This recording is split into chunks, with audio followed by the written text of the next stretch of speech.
On entend à quel point vous aimez le cinéma, Jean-Paul Rouve, et ça tombe bien parce que c'est l'émission pour ça. Je vous propose de nous révéler un petit peu de votre cinéma intérieur. L'expression fait très peur, mais en fait c'est pour parler de votre cinéphilie avec le désormais mythique questionnaire du cercle. Est-ce que vous êtes prêts? Oh là là, allez-y. Un film dans lequel vous aimeriez vivre, Jean-Paul Rouve? J'adorerais vivre dans la vie privée de Sherlock Holmes de Billy Wilder. Pourquoi donc? Alors, parce que j'adore Billy Wilder, bien sûr, mais aussi parce que j'adore Sherlock Holmes et j'adore l'époque victorienne. J'adore ça et je trouve que c'est une époque rassurante. Pourtant, elle était très rigoriste. Mais je sais, mais j'adorais me promener dans les rues de Londres l'hiver et regarder à l'intérieur des maisons, aller frapper. Et il y a Watson qui m'ouvre, il entrait, puis je vais m'installer. Ah, vous voulez boire quelque chose? On a fait un feu de bois, puis on s'installerait, on discuterait. Oh, c'est mon rêve. Mais rassurez-moi, si votre esprit est victorien, votre corps est libertin. Oh oui! Ça me rassure. Un film qui a influencé votre création? César et Rosalie, Sauter en général, César et Rosalie en particulier. Et je me suis dit souvent, beaucoup de cinéastes, acteurs citent César et Rosalie comme référence. Et je me suis dit, tiens, pourquoi en fait? Bah oui, c'est bien, c'est un bon film, mais il y a plein de bons réals. Pourquoi lui? Pourquoi lui revient toujours et encore? Et je me suis dit, bah oui, bien sûr, c'est parce que c'est le cinéaste des acteurs. Parce que c'est le cinéaste qui laisse la plus belle place aux acteurs. C'est-à-dire que quand il écrit César et Rosalie, c'est écrit, Dabadi écrit le scénario, tout est écrit. Sauf que ce qu'il fait, c'est que tout est écrit, tout est parfait. Mais il laisse tellement de non-dits entre les phrases, entre les questions et les réponses, que ça laisse la place aux acteurs. Le pitch du film que vous rêvez de réaliser, mais qui est impossible à produire aujourd'hui, ça peut être pour plein de raisons. J'adorerais faire un film, serait une histoire d'amour entre Romy Schneider et Patrick Devers. Ah oui, là, effectivement, Jean-Paul, c'est chaud. Bah ouais, c'est pas possible, c'est ça qui est beau. Mais c'est vous savez, quand le cinéma avance, on fait des films, on voit des films. Enfin, je sais pas si ça vous arrive, vous. Et puis, des fois, vous voyez des films et puis vous vous dites... tiens, quel autre acteur j'aurais imaginé dans ce film? Et je trouve que Romy Schneider revient très, très, très souvent. Patrick Devers revient très, très, très, très souvent. Je vois des films, je dis, ah, il aurait été bien, là. Qu'est-ce qu'il aurait été bien?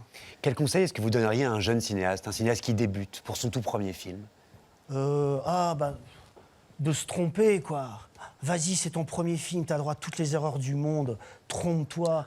Fais un film où tu mets tout ce que tu as envie de mettre dedans. Fais un gros gâteau à la crème. Mets tout ce que tu veux. Que ce soit ton enthousiasme qu'on voit, ton envie, et rate ton film. Mais c'est pas grave. Vous les avez faites, ces erreurs? Ah, tellement. Ah, mon premier film, ah oui. Ah, mais j'ai adoré. Enfin, tu t'en rends pas compte quand tu le fais. Là, c'est normal. Bah, bien sûr, t'as pas conscience. Mais c'est après. Puis après, quand j'ai fait mon premier film, après, j'avais envie de refaire un film. Et je me suis dit, bon, pourquoi t'as envie de refaire un film, hein? Bon, faut quand même savoir. Et donc, j'ai regardé mon film et j'ai dit, qu'est-ce que j'ai préféré faire dans mon film? Tu vois, quelle scène? Et c'était un film un peu d'époque où la forme était importante, sur Spadjari. Et avoir un film comme ça d'époque où la forme est importante, je pense que c'est rassurant. Ça te met dans un cadre, une image. Et j'avais fait une petite scène dans une cuisine avec Gilles Lelouch qui jouait le flic, jouait Spadjari, et Alice Taglioni qui jouait ma femme. Toute petite scène, un petit décor, et c'était 3 phrases avec des non-dits, avec du mensonge, un petit moment de vie. Et j'ai dit, mais moi, c'est ça que je veux faire. Je veux faire que des films comme ça. Le film récent qui vous a fait le plus de bien? Alors là, je ne suis pas allé beaucoup au Cinoche parce que je suis en tournée province pour mon film, tout. Donc c'est compliqué de voir des films, un peu. Et puis quand je rentre, je vois mon fils et tout, donc j'ai pas le temps, quoi. Je regarde Venom, mais je vais pas parler de Venom. Vous pourriez, on en a parlé si, ici. Non, mais Venom, bon. Je suis allé voir avec mon fils, j'ai dormi, j'en pouvais plus, quoi. Et lui, il est, oh oui, c'est super, t'as vu, là, quand il arrive. Je comprends rien, en fait. Je dis, je suis vieux, ça y est. Bon, bref. Non, mais c'est vieux, je me dis, ça y est, je suis vieux, je suis largué. Qu'est-ce que je voulais dire? Oui, alors, j'ai adoré.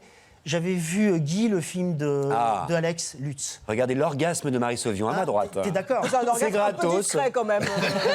C'est gratos, c'est la télévision française. Mais j'ai adoré l'année. J'ai adoré. Je le connais. C'est même pas un copain. Je vais pas le voir parce que c'est un pote. Hein. Je vais voir ce film. Ça m'intéressait. Lui est extraordinaire. C'est extrêmement bien filmé. Ce que ça raconte, ça dépasse évidemment le sujet. Tout. C'est profond. C'est intelligent. C'est généreux. Marie, Un petit mot quand même sur Guy. Bah oui, parce que c'est mon coup de foudre de la rentrée, enfin de fin d'été. Ah oui. C'est un film qui m'a bouleversée, en fait, auquel je repense, etc. Et je me dis qu'il n'a peut-être pas rencontré en salle le succès qu'aurait dû être le sien, même j'en suis sûre. Et donc, voilà, le DVD existe. Et puis, jetez-vous dessus, parce que c'est un énorme boulot, il y a tout dont on avait parlé dans l'émission, mais surtout il y a une mélancolie, il y a un truc sur le temps, sur ce que c'est que de vieillir, sur l'amour, sur le couple, et ce type est génial, quoi. C'est Et la génial. place de la chanson dans nos vies. Ah oui. Parce que Oui, énorme, ça, chansons populaires. c'est très important, les chansons populaires dans nos vies. C'est beau comme tout. Il suit, enfin, vous connaissez un peu évidemment. C'est un mec qui fait un documentaire sur un chanteur, un peu Michel Sardou, un peu entre Un peu les deux. on sait Jérôme, pas, un c'est peu, Jérôme. ouais. C'est un mélange.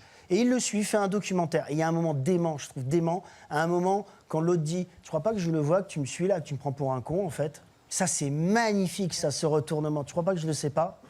Qu'est-ce que c'est beau, ça, avec son œil qui s'allume. Ah, c'est magnifique. Guy de et avec Alex Lutz.